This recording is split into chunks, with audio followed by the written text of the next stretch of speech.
Hi, friends. Bill Hobson here. Welcome into the FORE Golfers Network podcast and a little video presentation from Michigan Golf Live. Our featured guest today is the renowned golf course architect, Tom Doak, as he is leading the effort to resurrect and kind of renew a property that was his first ever course build. It's called High Point Golf Club near Traverse City, Michigan. And as we are speaking, Tom also just got the news that he's been tapped to build the 10th course at Pinehurst, their first all-new course build in 30 years. Pretty heady stuff, and I know you'll enjoy our conversation with Tom Doak here on the FORE Golfers Network podcast video edition.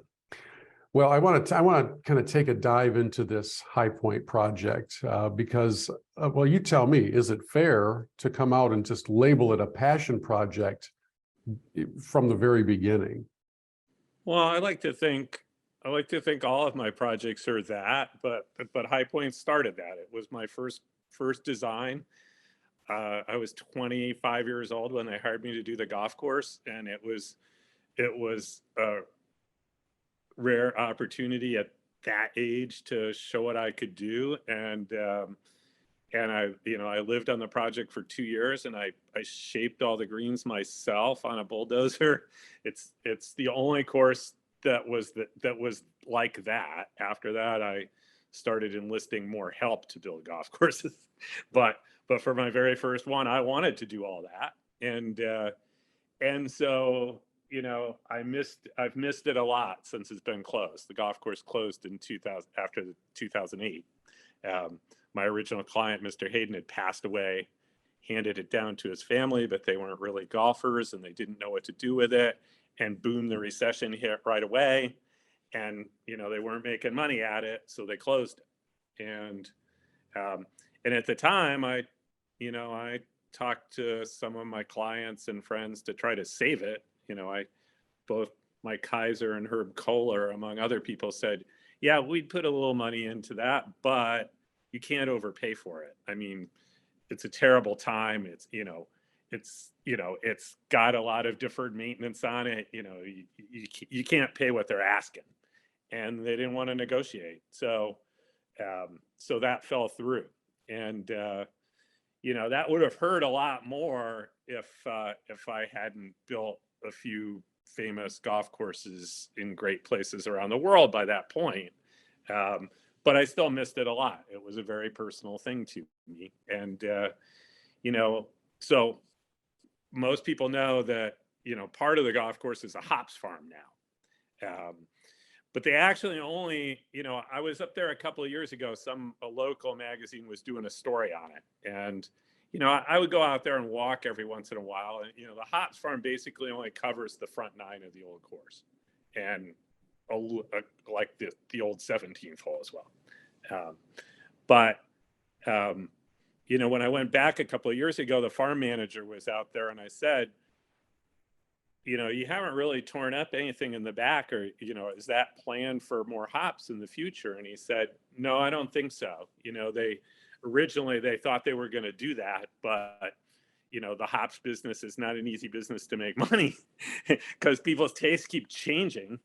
And then, you're always chasing that. It takes a while, if you want to grow a new variety, it takes 3 or 4 years before you have a crop. So they weren't expanding. And I thought at the time, well, okay, so the old back 9 is still mostly there with, it's dirt again, but it's mostly there. And there is more land that they own to the east. But I've been busy doing other projects in other great places. And, was I really ever going to get it together myself to find investors and do it? Probably not, because it's, that's a full-time job too. And then about a little more than a year ago, somebody called me and said he was interested in taking a look at reviving the golf club. He'd actually been trying to negotiate to buy Kingsley Club just south of Traverse City. And unbeknownst to him, there were about 4 different groups trying to do that. So he lost out on that. but he'd spent a lot of time up here and he really loved the area. And a couple people said to him, you know, Tom's really interested in reviving High Point if you're interested in taking a look at that. So all of a sudden I had a client to actually do it. And so life comes full circle. But I gotta have you jump in the Wayback Machine with me for a minute. What on earth permission slip is given to a 25-year-old kid to do what you did back then? How did that ever happen? Well, obviously I was 25, but I graduated high school at 17. I went to landscape architecture school at Cornell. You know, I got around. By the time I was 25, I'd seen 90 of the 100 best golf courses in the world. I just traveled relentlessly to see everything and bring in all these ideas. And after I got out of school and I had a postgraduate scholarship to go to the UK for a year and see all the stuff over there.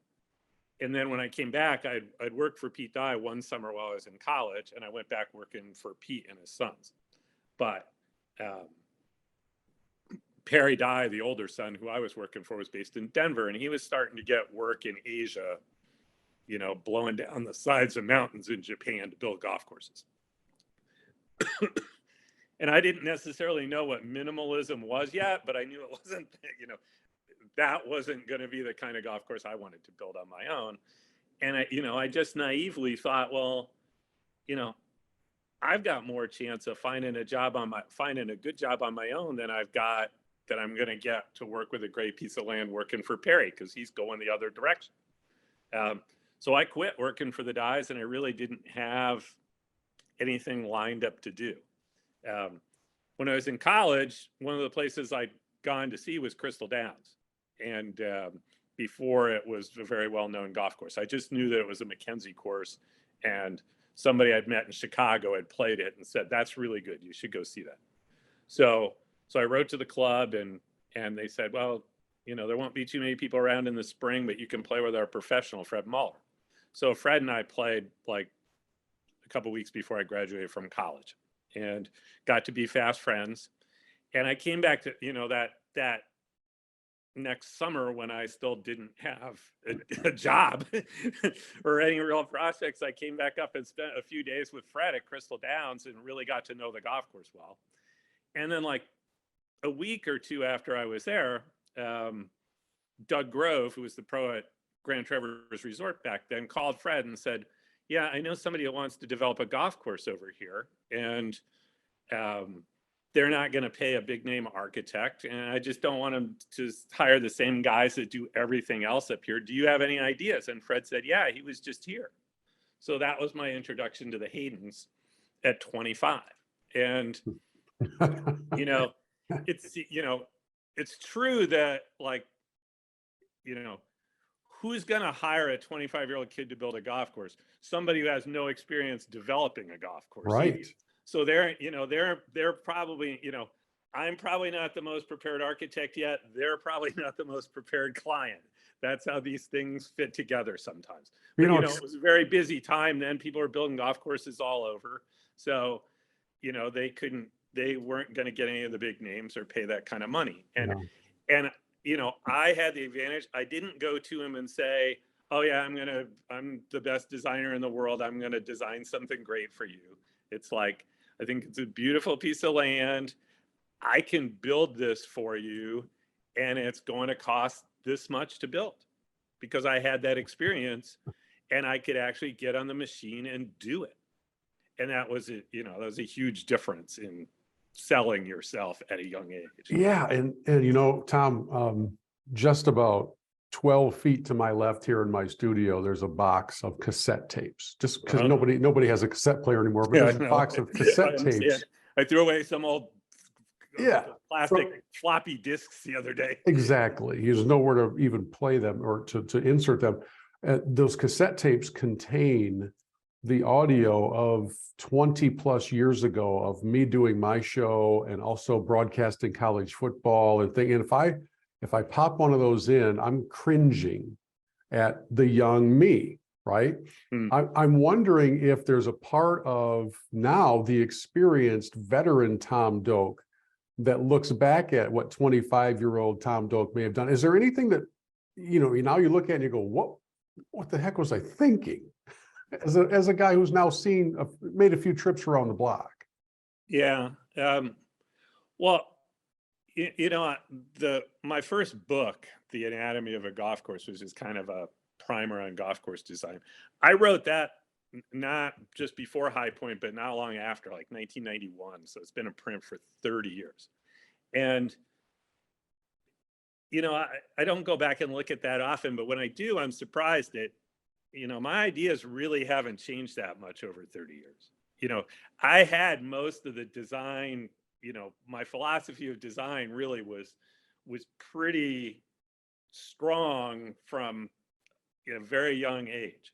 But, the work should keep getting better because you just keep getting more practice at doing it. And plus you get more talented people to help you. Like I said, I mean, I was never nearly as good on a bulldozer as the guys that work for me. Hmm. There's just so much faster. And plus they're another set of creative eyes at how it'll all fit together. And, you utilize that to your advantage. So yeah, we're better at building stuff now, but the underlying design, I don't think that's really changed that much. And, what High Point was pretty radical for when it was built. It won't have the advantage now, when it didn't have to be compared to Pacific Dunes and Terra Iti and the other things I've built since. It was really different than what anybody else was building in 1988, 89. Now it won't have that going for it, but it has all of our experience going for it now. So hopefully we can do something that's even better. Yeah, I don't think there's any doubt that you will do that. But I'm curious, as you now go to this piece of property that has been certainly not a golf course for quite some time, what's the journey like? You enter into, as you described, one of the nines as being basically dirt, the other nine untouched territory. Are you considering this a start from scratch, or is there a part of Tom Doak that thinks, even though I'm using a different piece of land for this nine, I want it to resemble the nine that was there? What's the goal here?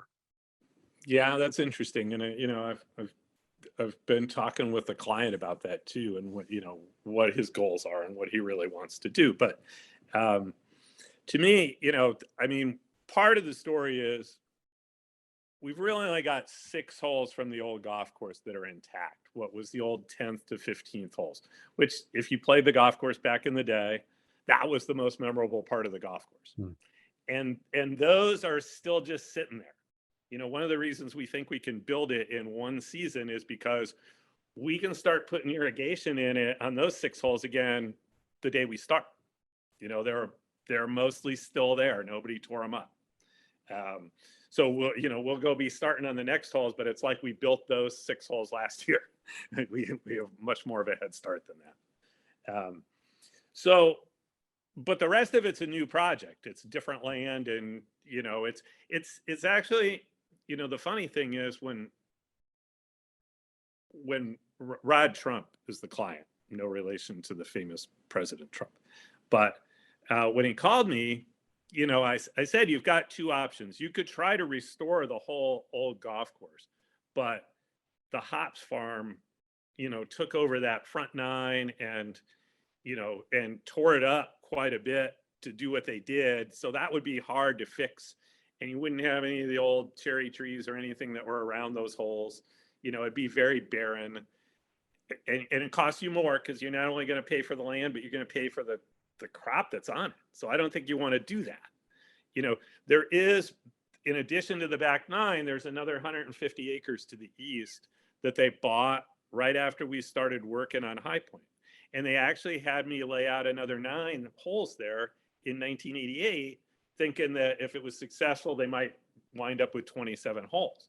So I had this old plan. I still actually had the plan in my files of that old 9, and I kind of remembered it.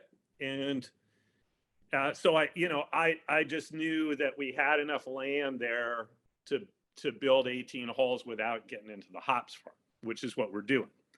And, funnily enough, I'm pretty much using the same routing for those holes that I did in 1988. So that's still the old me. I did look at changing it, but it's like the back nine of the old course. It's kind of hilly, and it's like there aren't a whole lot of different ways you could go. And it's like, no, I this is pretty good. I like this. And It fascinates me as a guy who really appreciates architecture, but would never pretend to know it very well, right? And I don't want to come across like I do. You may recall that this last fall, we had Jerry Matthews with us up at Grand Hotel, where he actually passed away during his visit. Yeah, be careful about it. Be careful where you're going with this. Yeah, but he brought with him a bunch of plans just to show to Paul Albanese, who was with us at the hotel, because the two of them were doing some things together, because Jerry still wanted to do work. And so he brought up stuff with him, and he wanted just some time alone with Paul where they could go over some drawings and things like that. Yeah. And I bring that up because it seems to me like for those of you who have this stuff in your blood, you keep the plans forever. And even if you don't have the paper version at your disposal at a given moment, it's right up here. And you can picture where you were 30 years ago or what. I mean, so this stuff is always part of you, isn't it? It sounds like it sounds to me like, Tom, if you needed to, you could take out a napkin and start sketching the things that you did all those years ago. I've never been very good at drawing, honestly. So that part would be, but yeah, is it all in my brain? Yes, it is. And, years ago when after Pacific Dunes opened, they were having the Curtis Cup there. And Mike Davis at the time was still the championship setup guy for the USGA. So he was out with me and we were looking at the hole locations that they were going to use for the 3 days of the event. And we walked up on the first green and I said, well, that's still that's 3% there. So that's pretty steep if you're going to put it there. So you're probably going to want to keep it to the back. And he's like, he's got his little like level with him and he puts it down and it's 3%. He's like, you remember that? You built, because like Rain Man. 6 or 7 years since I built the golf course. And I was like, yeah, that's what we do. That's the part where I spend all the time, really. So yeah, those kinds of things I remember, and how the topo map and how the thing fits together. Yeah, that's in my brain, and it probably will be forever. I used to be famous for being able to remember all the famous courses that I've been to. And I was playing with Mike Kaiser a few years ago, and he walks up to me in the middle of one of the fairways, and he goes, Tom, do you remember the 12th hole at Dornick? And I'm like, par 5 with the little knob in front of the green. And Mike, he really had no question about it. He just turned to the caddy and said, see?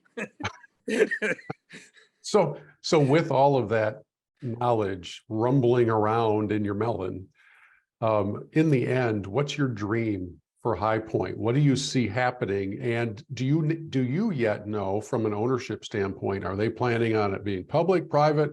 What's its future? They're planning on it being a national membership club, so not public anymore. And I've kind of I've been trying to talk through that and resolve it and get comfortable. I got plenty of friends up here that are going to be bummed if they can't play it a lot. So I'll have a few privileges for bringing people around to, again, that, in addition to their normal membership. But, for me, the dream is kind of the same as it always was. I mean, even when I was a kid, I envisioned that, I didn't know at the time if I would, well, I didn't, when I built High Point, I didn't own a home in Traverse City. I got married a couple of years after that, and we bought a house here when we were doing Black Forest, thinking, we don't know if we'll be here long term or where the work's going to take me. But for now, we can afford to buy a house here, and it's a lovely place, and we'll be here for a while. And it just morphed into, I've lived in Traverse City for 35 years.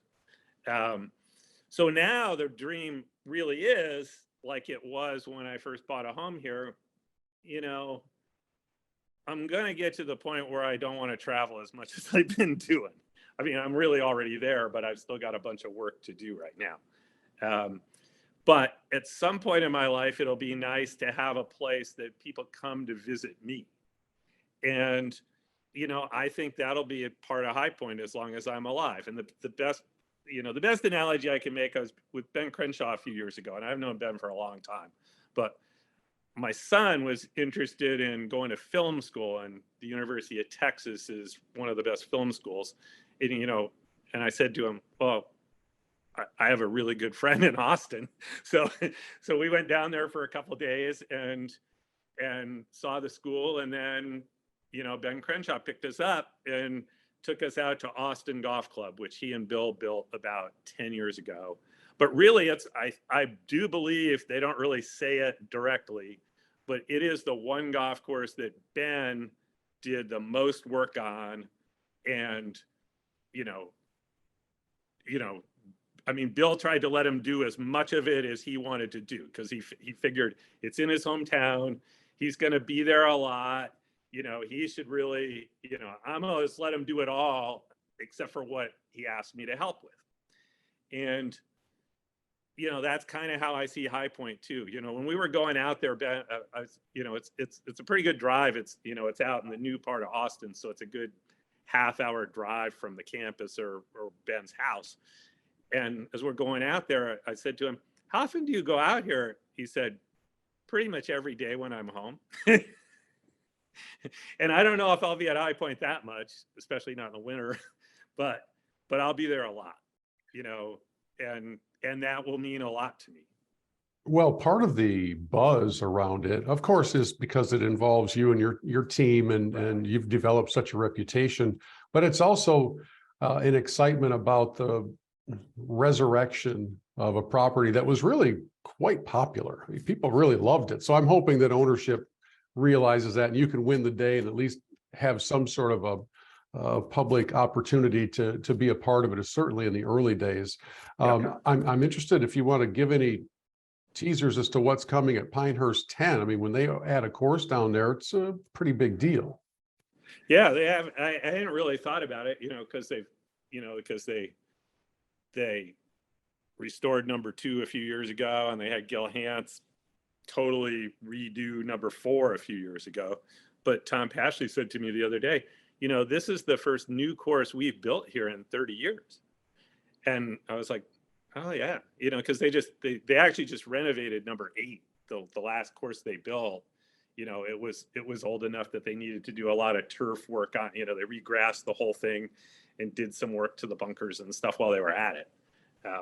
But yeah, it's been a long time since they built another golf course from scratch. They actually started on this site 20 years ago, and they were just getting started clearing, and 9/11 shut it down, and they never went back to it.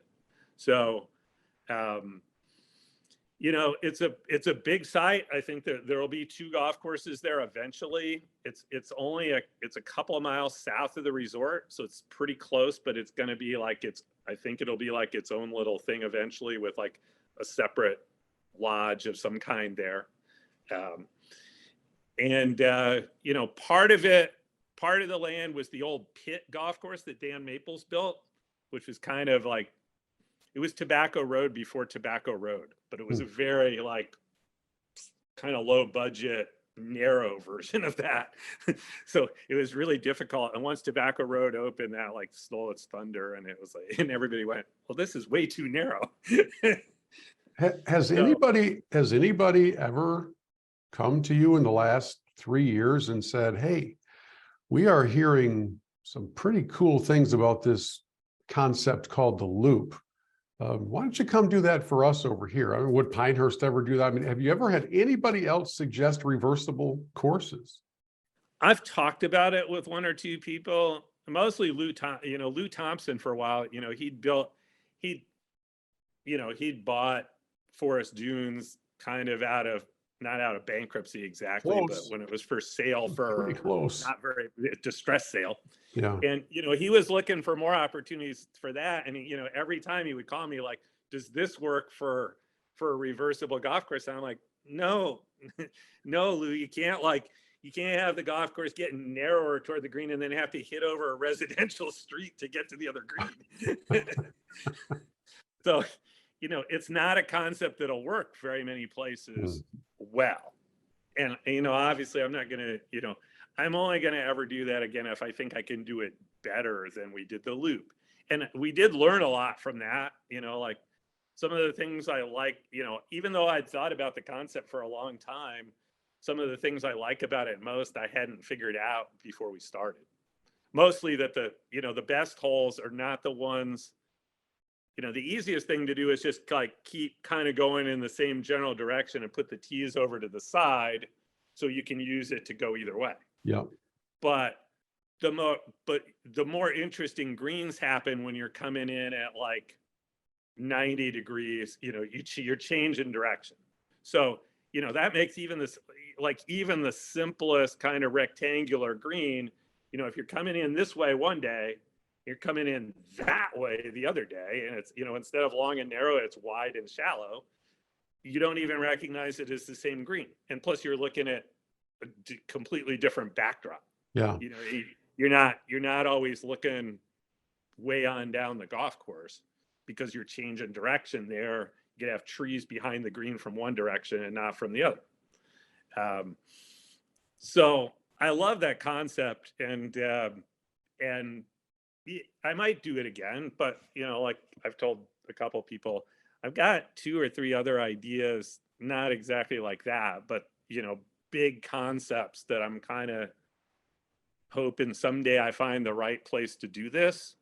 And so I'm probably more interested in getting a chance at one of those than doing the loop again. Well, it's a conversation piece, that's for sure. And that's why I kind of thought somebody would come along and say, hey, we'd like to have a conversation piece like that as well. If they had an expansive piece of property, back down at Stream Song or something, where they just have land everywhere without homes. And right. Kind of right. So, there have been, other architects have done some things. I've heard of at least 3 or 4 other reversible projects, but none of them are like 18 holes and fully, playing 1 through 18 one day and 18 through 1 the next. hey, there's only one mad scientist, and I'm talking to him. So, so Tom, best. The funny thing is that it's not like I'm the only one that ever had that idea. That idea was in Tom Simpson's book 90 years ago. Mm-hmm. And when I proposed it for Forest Dunes, Lou Thompson actually talked to Tom Weiskopf, because he'd done the first golf course, and said, this is what we're thinking about doing for the second golf course. And I'd known Tom for a long time, and he said, yeah, wow, I've always thought about doing something like that too, but I could never work out how the greens would work, because you'd want a big green for one hole, but the other hole you'd want a smaller green or something like that. He's like, yeah, if anybody can figure that out, Tom will figure that out. And he did. Tom, best estimate, you talk about High Point. When is a tee being put in the ground for the ribbon cutting opening day? How long does all this stuff take? Well, like when we started the loop, I said to Lou Thompson, the only way we get the golf course built in 1 year is if we get a head start the previous fall. We have to get 6 holes shaped so that somebody can start putting in irrigation on those right away the next spring, so that the 1st of June, the first day it's warm enough to get seed to germinate, you're ready to seed the first hole. For High Point, we didn't get that head start, but we had a head start because those holes have been there for 30 years. So we think we can get the thing built in 2023 and all seeded by Labor Day. Wow. And if we seed it by Labor Day, we'll be starting to hit balls around next summer. I don't know if he'll officially open the club until 25, because I don't know if the clubhouse or anything else will be ready. The clubhouse is in a different spot. All the rest of that is different. And there's a lot to do there. Yeah. But, I am pretty confident we'll be hitting balls around there by Labor Day of 2024. So generally speaking, not necessarily specific to High Point or any other specific property, but from an architect standpoint, how long does it take before a golf course plays with the character you envisioned it having? Everything's firm and fast the first year. You're trying to figure out if it's going to settle. Sometimes you want it to be that way, like the loop's firm and fast all the time. But there are other places where that's not what the end result will be. How long before you would like go back and say, now it's right where I wanted it? Some of it depends on the site. I mean, obviously, there's two parts of it. It's what it plays like and what it looks like.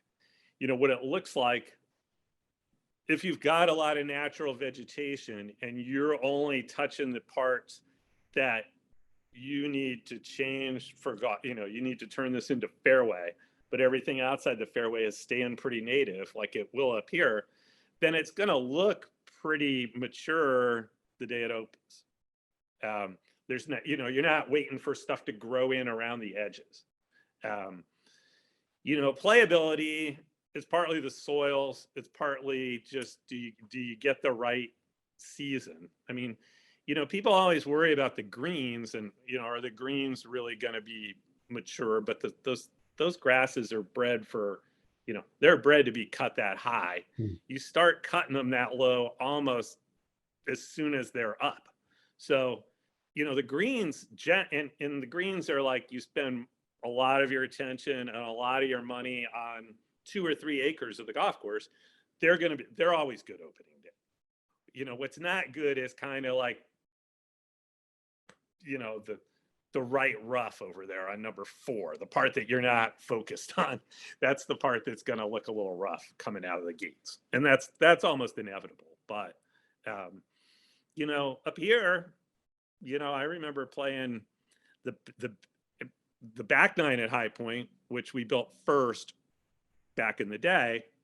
We had that all seeded on time that first summer, and I was playing it the next summer while we were finishing the rest of the holes.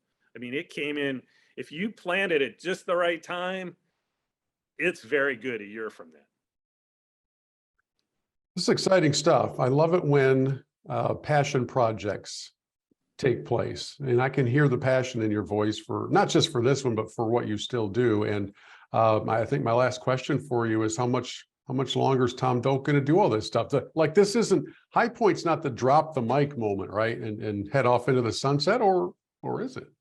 If it had happened 3 years earlier, it might have been, but in the meantime, because there was nothing else going on, and I would have thought about that, but in the meantime, the pandemic I didn't have a lot to do for a couple of years. The pandemic was odd. If you were in the middle of building something, then you had to keep building it. I mean, you weren't going to just abandon it. So some guys stayed really busy.